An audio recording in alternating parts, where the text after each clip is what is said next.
오늘 나오신 우리 성도님들을 주님의 이름으로 사랑하고 축복합니다. 잘 오셨습니다. 오늘 이 시간에는 에베소서 1장 2절의 말씀을 중심으로 해서 은혜와 평강이라는 제목으로 잠시 함께 은혜를 나눠보려고 합니다. 구약은 39권이고요. 신약은 27권입니다. 총 66권인데요. 이 신약 27권 중에 13권을 사도 바울이 썼습니다. 이 사도 바울이 쓴 13권을 가만히 보시면 공통된 게 하나 나오는데, 그건 뭐냐면 늘 사도 바울이 쓴 서신에는 그러니까 그 편지를 읽는 대상에게 늘 안부를 묻는 장면이 기록이 되어져 있습니다. 그런데 이 안부를 물을 때 무엇이 공통적으로 들어가 있냐면 이 은혜라는 단어와 평강이라는 단어입니다.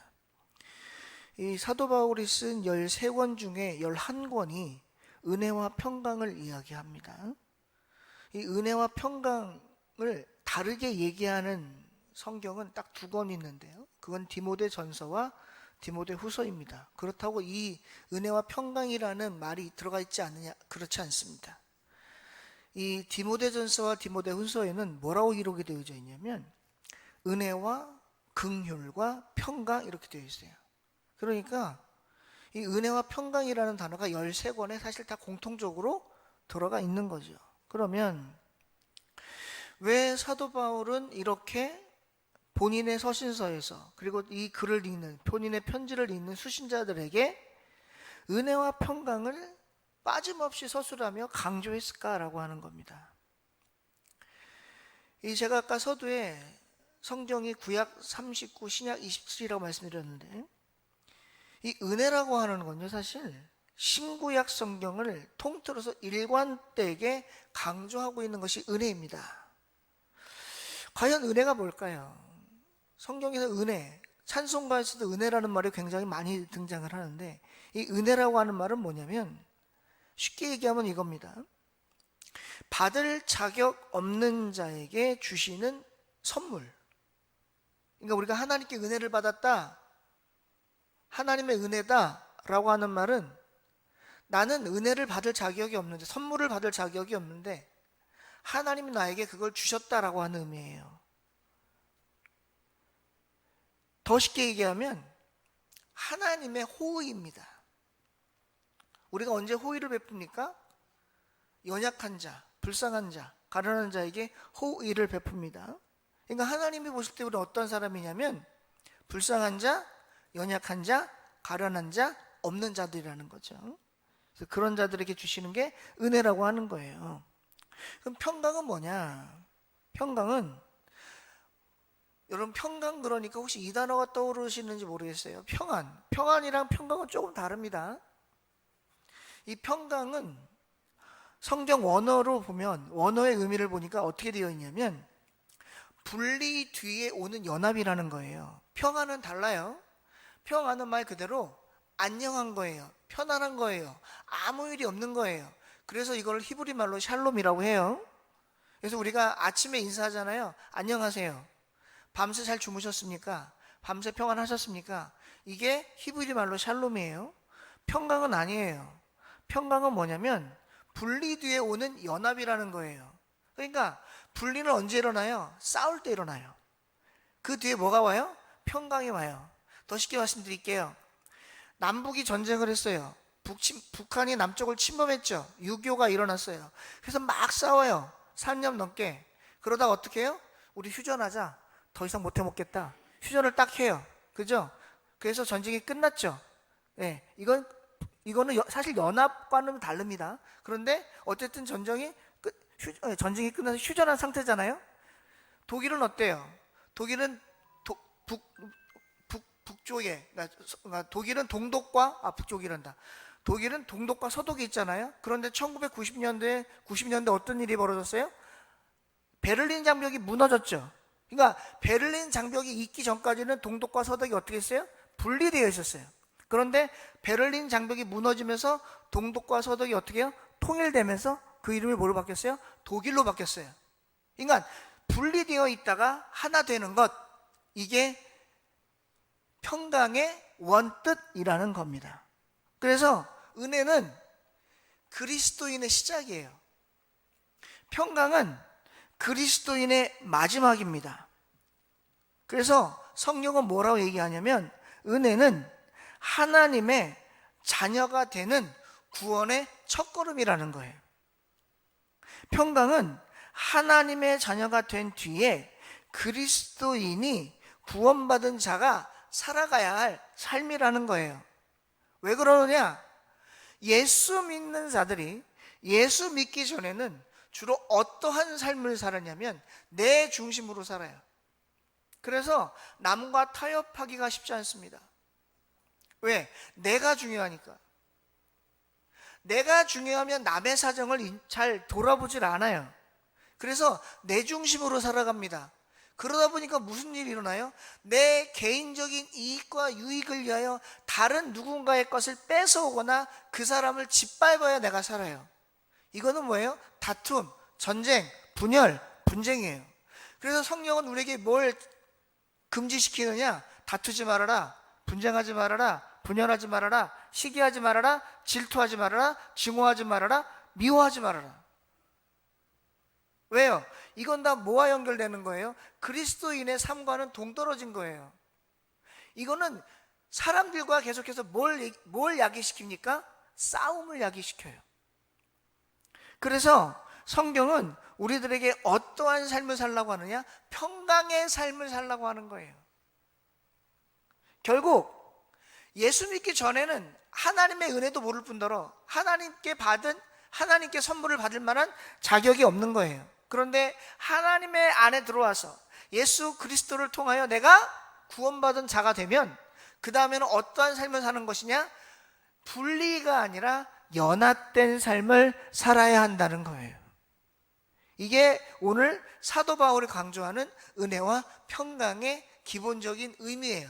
그래서 13권에서 은혜와 평강을 계속해서 얘기하는 거예요. 왜? 사도 바울은 알았거든요. 자기가 어떤 자였는지를. 그가 사도행전 9장에서 다메섹으로 가는 중에 예수님 만나지 않았으면 여전히 그는 하나님의 은혜를 몰랐을 거예요. 여전히 그는 자기가 최고인 줄 알았을 거예요. 여전히 그는 자기가 하는 모든 일들이 의롭다고 생각했을 거예요. 그것이 죄인 줄 모르고. 그런데 예수님을 만난 이후에 자기가 했던 모든 것들이 다 뭔 걸 안 거예요? 죄인 걸 안 거예요. 여러분, 죄인 것을 아는 것과 죄인 것을 모르는 것의 가장 큰 차이점이 뭐냐면요, 상대방에 대하여 생각하느냐 생각하지 않느냐는 거예요. 제가 여러 가지 직분이 있어요. 어떤 직분이 있냐면, 먼저 배역이라고 하는 개인의 직분이 있어요. 그 다음에 부모님으로부터 태어났기 때문에 자녀라고 하는 직분이 있어요. 그리고 학생 신분이었기 때문에, 지금 학생 아니지만 학생 신분이었기 때문에 학생이라는 직분도 있었고요. 그리고 학생들을 가르치니까 교수라는 직분도 있어요. 그리고 또 학교에 가서는 박사라고도 불립니다. 그리고 교회에서는 목사라고 불려요. 그리고 아내한테는 남편입니다. 그리고 아들한테는 아버지예요. 총 몇 개예요? 제가 직분이? 8개 직분이잖아요.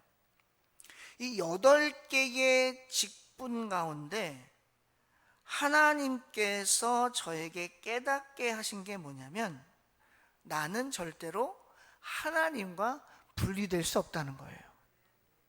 하나님과 분리될 수 없다는 거예요.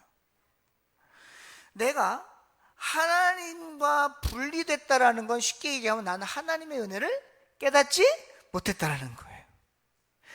제가 이 말씀 왜 드리냐면, 목사님이 직분이 이렇게 많구나, 그 얘기를 드리는 게 아니라 사도 바울 얘기를 하려고 해요.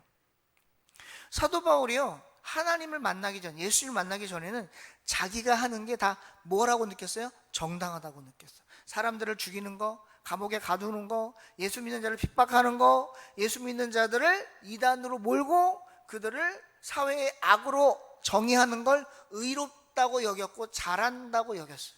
그런데 누구를 만난 이후에 예수님을 만난 이후에 그 모든 것들이 다 뭐라고 이긴 거예요? 죄라고 깨달은 거예요. 자, 우리가 하나님을 만나서 예수님을 만나서 은혜를 알았다라고 하는 건 더 쉽게 말씀드릴게요. 내가 뭐라는 걸 아는 거예요?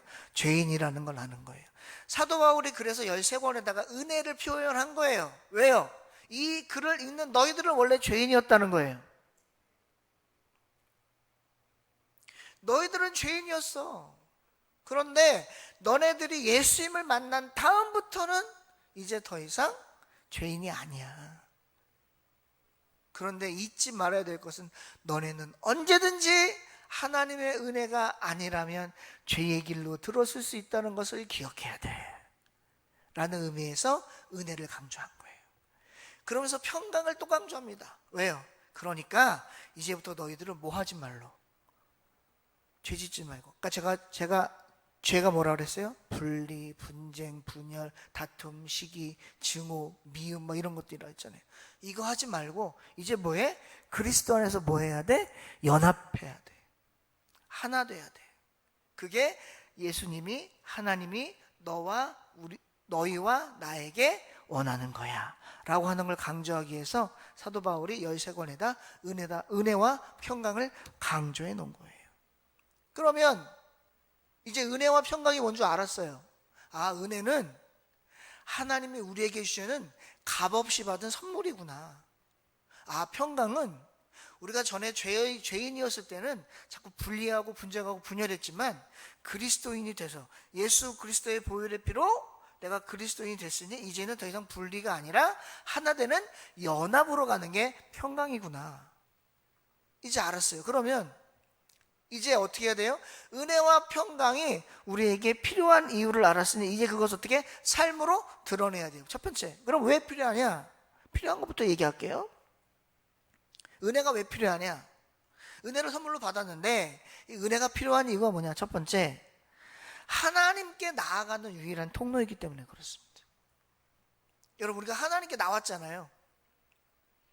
구약시대에는 하나님께 마음대로 못 나갑니다. 만약에 함부로 나갔다가 내가 죄 있는 상태에서 함부로 나갔다가는 어떻게 돼요? 우리가 구약 성경을 봐서 알겠지만 다 죽어요. 특별히 출애굽기, 창세기 이후에 출애굽기부터 신명기를 가만히 읽어보시면 그러한 내용들이 출애굽기, 레위기, 민수기에 많이 나오는데 우리가 알다시피요, 대제사장도요 1년에 한 번 7월 10일 대속죄일 날 지성소에 들어갈 때 그냥 들어가면 안 돼요. 반드시 깨끗하게 몸을 씻고 그리고 새 옷을 갈아입고 그리고 자신을 위하여 하나님 앞에 속죄제와 그리고 화목제와 번제를 드린 이후에 그리고 나서 지성소에 들어가야 아무 문제가 안 생겨요. 그래도 혹시 문제 생길까 봐 허리에다 못 차고 들어간다 그랬어요. 제가 딸랑이. 그래서 소리가 나면 살아있는 거고 소리가 안 나면 죽은 거라 그랬잖아요. 그 죽은 시체를 밖에서 줄로 당겨서 빼낸다고. 왜요? 대제사장조차도 자기가 분정하면 죄가 있으면 하나님 앞에 나갔다가 잘못하면 어떻게 해요? 죽기 때문에 그래요. 그런데 오늘날 여러분, 저와 여러분 어떻습니까? 늘 죄 있는 상태로 교회 들어와요. 그런데 여러분들 죽어요? 살아요? 살아요. 이걸 성경은 뭐라고 표현해놨냐? 하나님의 은혜라고 표현을 해놓은 거예요. 그러니까 하나님의 은혜가 아니면 우리는 누구 앞에 나올 자격이 없는 거예요. 하나님 앞에 나올 자격이 없는 거예요. 제가 아까 기도할 때도 뭐라 그랬냐면 우리 성도님들에게 오늘 하나님이 주시는 은혜가 있기를 원한다 그랬어요. 은혜는 뭐예요? 선물이에요. 이건 값 있게 받는 거예요? 값 없이 받는 거예요? 값 없이 받는 거예요. 누구를 통해서 받는 거예요? 예수 그리스도의 보혈의 피로 받는 거예요. 그래서 우리가 오늘 하나님 앞에 나와 있는 거예요. 여러분, 교회 들어오실 때 밖에서 제가 여러분들의 삶을 다 모르지만 교회 들어오시기 전에 세상에서 어떠한 삶을 살았는지 모르지만은 아마 우리가 죄 가운데 있었을 거예요. 그런데 죄가 있는 상태에서도 교회에 들어와서 우리는 여전히 숨쉬며 살아있고 하나님께 예배하게 되잖아요. 이게 다 하나님의 은혜라는 사실을 기억하셨으면 좋겠어요. 그래서 우리가 하나님의 은혜가 필요한 거예요. 하나님의 은혜는 뭐라고요? 우리가 하나님 앞에 나오게 하는 유일한 통로라는 사실을 기억하시기를 바랍니다. 그리고 이 은혜가 필요한 이유 두 번째는 뭐냐? 이 은혜가 있어야 하나님과 내가 화평을 이룰 수가 있어요. 이 화평은 두 가지 측면이 있는데요. 하나는 하나님과의 화평이 있고 또 하나는 인간과의 화평이 있어요. 자, 우리가 십자가를 한번 생각해 볼게요. 십자가, 우리는 십자가가 이렇게 생겼어요. 이 십자가형은요, 당시 로마 통치하에 죄 있는 사람이 받는 형벌 중에 가장 극악무도한 형벌이었습니다. 그래서 이 십자가형을 당했다라고 하는 건 그 사람의 죄가 아주 최악이었다라고 하는 의미예요. 그런데 이 십자가에 누가 달려 죽으셨다고요? 예수님이 달려 죽으셨어요. 그 예수님이 왜 십자가에 달려 죽으셨냐? 예수님이 정말 극악무도한 죄를 지셨습니까? 아니에요. 십자가라고 하는 의미는 신앙적으로 이런 의미가 있어요. 자, 우리가 창세기 3장에 보시면 아담과 하와가 하나님이 먹지 말라고 한 선악과를 먹음으로 하나님과의 연결고리가 완전히 끊어졌어. 통로가 끊어졌어요. 그래서 어떻게 해요? 그들이 에덴 동산에서 쫓겨나잖아요. 그리고 창세기 4장에는 가인이 아벨을 돌로 쳐 죽이는 사건이 일어납니다. 왜요? 하나님과의 관계가 끊어지니까 뭐도 끊어져요? 사람과의 관계도 끊어져요. 자, 이거는 뭐가 없어진 거예요? 연합이 없어진 거예요. 에덴 동산에서는 뭐가 있었어요? 하나님과의 연합이 있었고 사람과의 연합이 있었어. 그런데 창세기 3장의 죄로 인해 하나님과의 연합이 분리되었고 사람과의 연합도 분리가 된 거예요. 근데 이게 언제 하나가 됐느냐? 예수님이 십자가에 죽어주시는 그 순간에 하나님과 끊어졌던 통로가 연결된 거고, 사람과의 분리되었던 것도 연결되어 뭘 이뤘어요? 연합을 이루었다는 거. 이게 바로 화평의 의미라는 거예요. 그러니까 은혜가 필요하다는 이유는 뭐냐? 첫째, 우리가 하나님 앞에 나오는 유일한 통로이기도 하지만 이 연합을 통해서 뭘 이뤄가는 거예요? 화평을 이뤄가는 거예요. 우리 로마서 5장 1절 말씀을 잠깐 볼까요? 로마서 5장 1절 말씀을 잠깐 볼게요. 성경을 피셔서 로마서 5장 1절 말씀을 좀 찾아보시면 좋겠어요.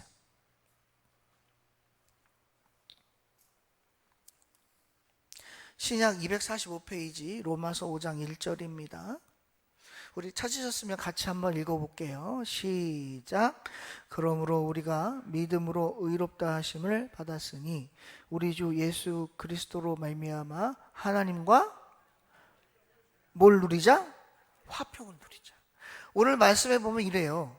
우리가 믿음으로 의롭다 하심을 받았다는 거예요. 이거는 앞에서 얘기했던 뭐와 연결되는 거예요? 은혜와 연결되는 거예요.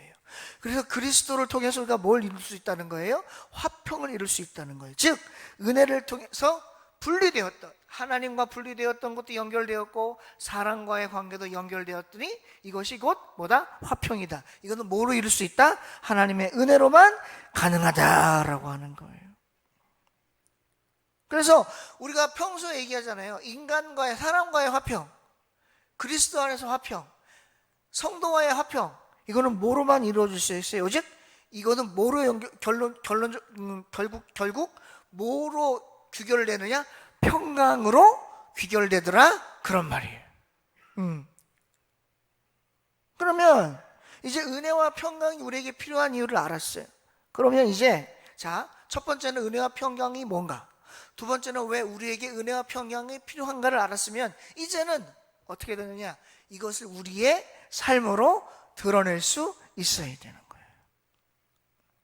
하나님의 은혜와 평강을 우리에게 주시게 된 이유는 뭐냐?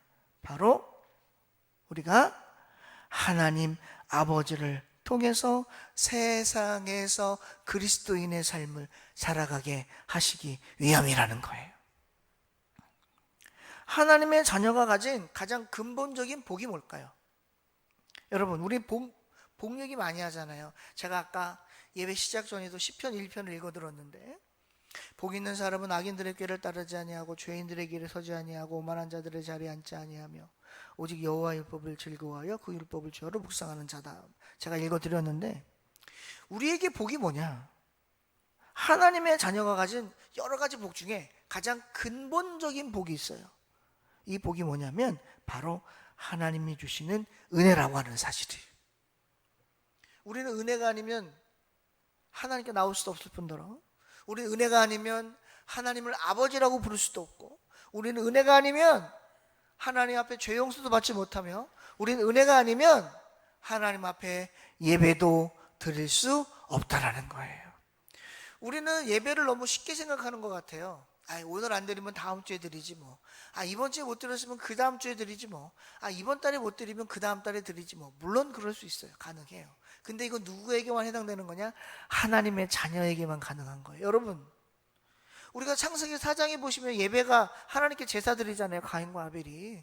그런데 그 제사 하나님이 다 받든가요? 아니에요. 받는 제사가 있고 안 받는 제사가 있어요. 오늘날도 마찬가지예요. 하나님이 받으시는 예배가 있고 안 받으시는 예배가 있어요. 그러면 받으시는 예배는 뭐고 안 받으시는 예배가 뭐냐? 받으시는 예배는 하나님을 통하여 은혜 받은 자의 예배를 받으시는 거예요. 안 받으시는 예배는 하나님 앞에 나올 자격이 없는 자가, 은혜 받지 못한 자가 드리는 예배를 하나님이 받지 않으시는 거예요. 목사님, 교회는 모두 올 수 있잖아요. 다 나오는 것 아니에요. 죄 있는 자나 죄 없는 자나 다 올 수 있는 것 아니에요. 빈부귀천이 없잖아요. 건강한 자나 아픈 자나 다 나올 수 있는 데잖아요. 맞아요. 그런데 하나님의 자녀가 될 수 있는 분은 아무나 될 수 있는 게 아니에요. 요한복음 3장 16절 잘 보세요. 하나님의 세상을 이처럼 사랑하사 독생자를 주셨으니 이는 그를 믿는 자마다 멸망하지 않고 영생을 얻는다 그랬잖아요. 그런데 우리는 이걸 기억하셔야 돼요. 이 말씀 안에는 세상 모든 만민이 다 구원받는다, 맞아요. 근데 뭐 하는 자마다? 중요한 키워드가 뭐예요? 믿는 자마다. 믿는 자마다. 믿는 자가 드리는 예배를 하나님이 받으시는 거예요. 믿는 자가 드리는 기도를 하나님이 들으시는 거예요. 믿는 자가 드리는 헌신을 하나님이 받으시는 거예요. 아무나 받는 게 아니에요. 그럼 여기서 우리 스스로 질문을 해봐야 돼. 내가 오늘 하나님께 드리는 예배는 하나님이 받으실 만한 예배인가? 내가 오늘 하나님께 드리는 헌신이 하나님이 받으실 만한 헌신인가? 내가 오늘 드리는 기도가 하나님이 응답하실 만한 기도인가? 여기에 자격이 뭐예요? 하나님의 자녀라는 거. 이 하나님의 자녀가 받는 근본적인 복이 뭔데요? 바로 은혜라고 하는 사실이에요. 저와 여러분은 하나님의 은혜를 받은 자라는 사실을 기억하시며 사셨으면 좋겠어요. 그러면 이 은혜를 받은 자가 세상에서 어떻게 살아야 되냐? 평강으로 살아가라는 거예요. 평강이 뭐라 그랬어요? 평강 원어의 의미가 뭐라 그랬어요? 분리 뒤에 오는 뭐예요? 연합. 그러면 이제 다시는 뭐 하면 안 돼요? 분리되면 안 돼. 두 번 다시 분리하면 안 돼. 떨어지면 안 돼. 나뉘면 안 돼. 여러분, 분리가요, 나뉘다라는 뜻도 있지만 무슨 뜻이 있냐면 떨어지다라는 뜻이 있어요. 우리는 누구한테 떨어지면 안 돼요? 하나님한테 떨어지면 안 돼. 우리는 어디로부터 떨어지면 안 돼요? 교회로부터 떨어지면 안 돼. 우리는 누구로부터 떨어지면 안 돼요? 하나님이 나에게 주신 믿음의 공동체 밖으로 떨어져 나가면 안 돼요. 저와 여러분들에게 하나님께서 허락하신 믿음의 공동체가 어딘데? 바로 현리교회인 줄로 믿습니다. 이 현리교회에서 떨어져 나가시면 안 돼. 이건 하나님이 저와 여러분들에게 허락하신 믿음의 공동체라는 사실을 기억하셨으면 좋겠어요. 세상에서도 마찬가지예요. 하나님이 나에게 붙여주신 사람들이 있어요. 왜 붙여주셨을까? 그 사람과 잘 연합하여 살아가라고. 가족을 왜 하나님이 주셨을까? 가족과 연합하여 잘 살아가라고. 왜 나에게 남편과 아내를 주셨을까? 그 사람과 잘 연합하여 살아가라고. 저는 요즘에 이런 생각을 좀 해요. 왜 사람들이 이혼하지? 왜 요즘, 예전에는 저 어릴 때만 해도 이혼 그러면 굉장히 금기였어요. 근데 요즘엔 이혼이 더 이상 금기어가 아니에요.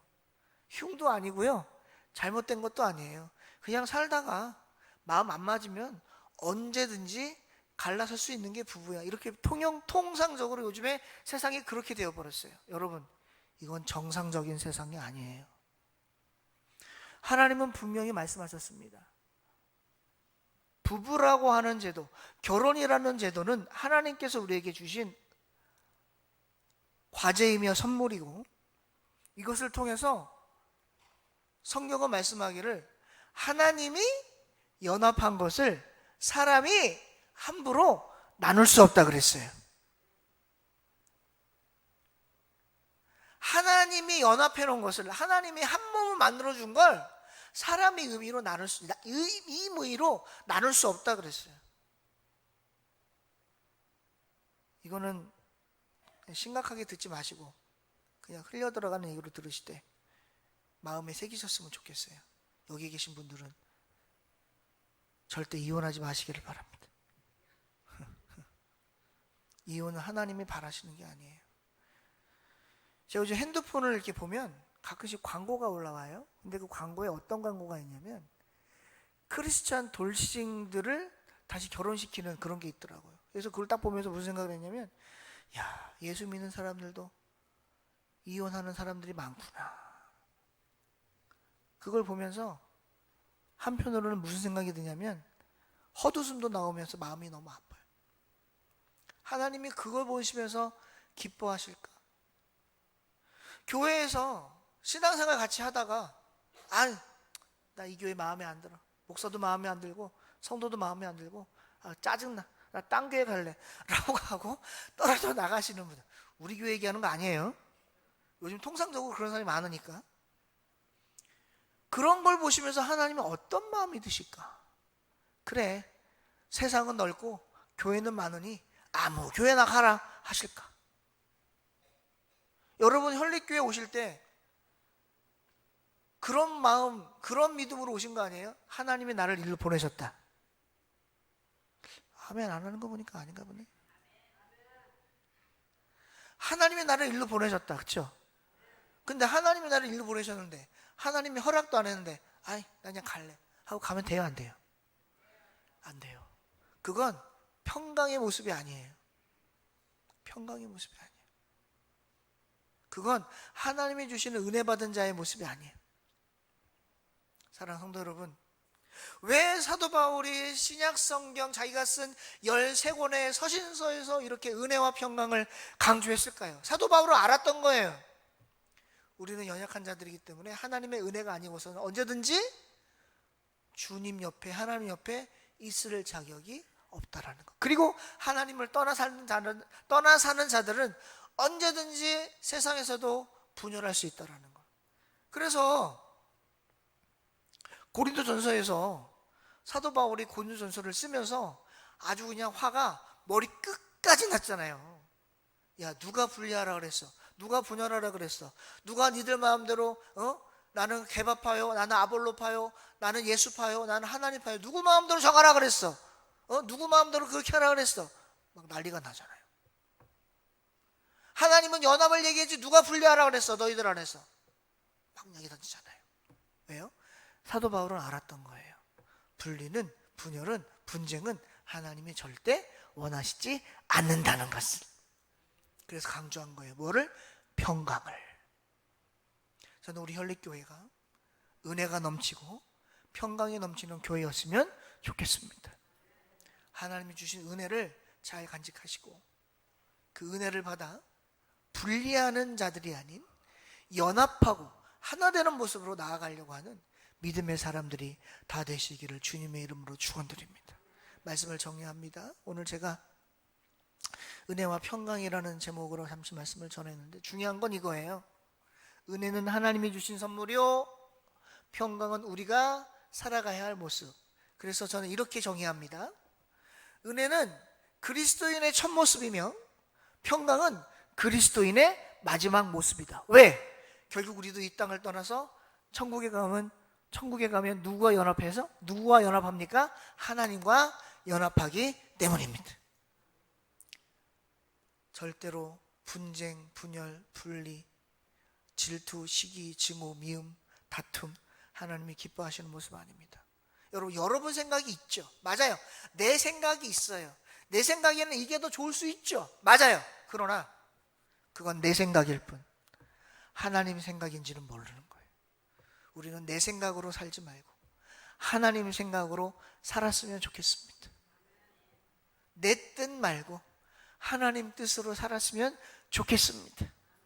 그것이 하나님 바라시는 중요한 모습이며 평강의 모습임을 기억하셔서 은혜롭고 평강한 그리스도인의 삶을 세상에서나 가정에서나 교회에서나 일관되게 하나님 앞에 보여드리는 저와 우리 모든 성도님들 되시기를 주님의 이름으로 축원드립니다. 기도하겠습니다. 하나님, 오늘 부족한 자가 에베소서 1장 2절 말씀을 가지고 잠시 말씀을 전했습니다. 주신 말씀 속에서 받은 은혜 잊지 않게 하시고 깨달을 것 깨닫게 하시고 기억할 것 기억하게 하셔서 하나님 앞에 온전한 믿음의 삶으로 살아가는 우리 모두 될 수 있도록 주님 도와 주시옵소서. 부족한 자 말씀 전할 때 잘못 전한 말씀이 있으면 용서하여 주시기를 원하고 감사드리고 예수님의 이름으로 기도하옵나이다. 아멘.